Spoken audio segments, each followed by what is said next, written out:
Corona के लगातार बढ़ने से पर्यटन प्रदेश उत्तराखंड पर इसका व्यापक असर दिखाई देने लगा है। एक ओर जहां लगातार पर्यटकों की संख्या में गिरावट आ रही है, वहीं होटलों की बुकिंग भी निरस्त होने लगी है, जिसको लेकर होटल व्यवसायियों के साथ ही व्यापार मंडल एवं टैक्सी मैक्सी महासंघ द्वारा लाइब्रेरी स्थित एक होटल के सभागार में प्रेस वार्ता की गई, जिसमें सभी ने आगामी पर्यटन सीजन में सैलानियों की संख्या में लगातार हो रही कमी को लेकर चिंता व्यक्त की है। मसूरी पर्यटन नगरी है और उत्तराखंड हमारा एक पर्यटन प्रदेश है, और जिस प्रकार से पूरे देश भर में महाराष्ट्र हो, गुजरात हो, पंजाब हो, दिल्ली हो और कई प्रदेशों ने जिस प्रकार से नाइट लॉकडाउन,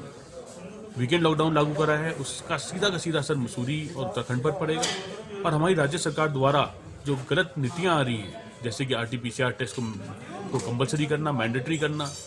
और साथ में पर्यटक को बॉर्डर पर रोककर परेशान करना, उससे साफ साफ दिखता है कि राज्य सरकार की मंशा सिर्फ दफ्तरों में बैठकर व्यापारियों को परेशान करने की है और पर्यटक को रोकने की है। किसी भी हाल में राज्य सरकार द्वारा कोई भी ऐसी नीति नहीं आ रही है जिससे कि पर्यटन को फायदा मिले, पर्यटक आए, लोगों की व्यवसाय बढ़े और लोगों की बेरोजगारी कम हो।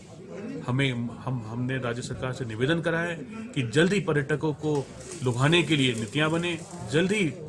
पर्यटन को पटरी पर लाने के लिए कोई नीति बने, लेकिन राज्य सरकार सुनने को तैयार नहीं है। क्या कोई आंदोलन कर जिस प्रकार से अभी ओम प्रकाश जी का जो ऑर्डर आया है, 14-12 राज्यों से पर्यटकों को रोका गया है, उसके भी हम विरोध करते हैं। और अगर जल्द ही राज्य सरकार द्वारा कोई भी अच्छी नई पॉलिसी नहीं आती है, नीति नहीं आती है जिसके अनुरूप पर्यटक उत्तराखंड में आए,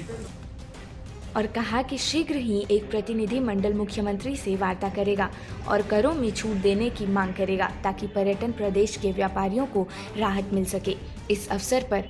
होटल एसोसिएशन के प्रदेश अध्यक्ष संदीप साहनी ने कहा कि होटल व्यवसायी सीजन को लेकर बहुत ही चिंतित हैं, और उन्होंने कहा कि अप्रैल माह में महाराष्ट्र एवं बंगाल के पर्यटक मसूरी भ्रमण के लिए आते थे, लेकिन इस बार बहुत ही कम संख्या में पर्यटक आ रहे हैं और होटलों में बस से 20% ही पर्यटक पहुंच रहे हैं, जबकि इस समय सीजन की शुरुआत होती थी और भारी संख्या में पर्यटक आते थे।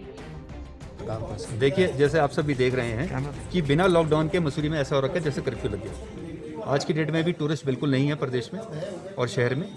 और एक हमारे लिए एक चिंता का विषय है। हम अभी से हम लोग बहुत चिंतित हैं कि अगर ये ट्रेंड रहा आने वाले कुछ दिनों तक, कुछ हफ्तों तक, तो सिर्फ एक होटल वाले की नहीं बल्कि पूरे प्रदेश की अर्थव्यवस्था पे बहुत विपरीत असर पड़ जाएगा। हमारे बिजनेसेस बिल्कुल कोलैप्स कर जाएंगे, और जब बिजनेस बिल्कुल ठप हो जाएंगे तो नेचुरली बात है कि जितने लोगों को हम रोजगार देते हैं उनकी भी रोजी रोटी का संकट आएगा, और जो सरकार को राजस्व मिलता है GST का, इनकम टैक्स का, वो भी मंडरा जाएगा। तो इसलिए क्योंकि एक पर्यटन प्रदेश है उत्तराखंड, हमें थोड़ा सा प्रोएक्टिव होकर के आने वाले गर्मियों का सीज़न, चारधाम यात्रा का सीज़न बचाना है। हम सरकार से प्रमुखता जो एक डिमांड कर रहे हैं कि तुरंत हमें वैक्सीनेट करा जाए, हमें और हमारे कर्मचारियों को, जो जितने लोग पर्यटन उद्योग से जुड़े हुए हैं, चाहे वो टैक्सी चालक हो, चाहे वो राफ्टिंग वाला हो, चाहे वो होटल का कर्मचारी हो, चाहे वो होटल का मालिक हो, चाहे दुकानदार हो, हमें इमीडिएटली आने वाले हफ्ते 10 दिन में अगर हमने वैक्सीनेशन नहीं करा तो हमारे गर्मी का सीजन खराब हो जाएगा, कोई ना कोई दिक्कत आएगी। लेकिन सरकार बेरुखी दिखा रहा है, सरकार में क्या मतलब? सर, हमें ये सरकार की बेरुखी तो समझ नहीं आ रही। जब इस प्रदेश में पर्यटन के अलावा हमारे पास कोई और उद्योग नहीं है, सबसे ज्यादा रोजगार इससे मिलता है, सबसे ज्यादा राजस्व इससे मिलता है, तो हम उसकी तरफ बेरुखी क्यों है, ये हमें समझ नहीं आ रही। यही एक चिंता का विषय है। इसीलिए हम आज बैठे थे, हम सोच रहे थे कि हम कैसे सरकार को सचेत करें।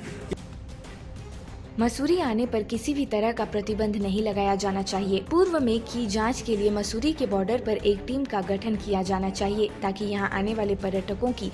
मसूरी के बॉर्डर पर ही कोरोना जांच की जा सके। मसूरी से सतीश कुमार की रिपोर्ट।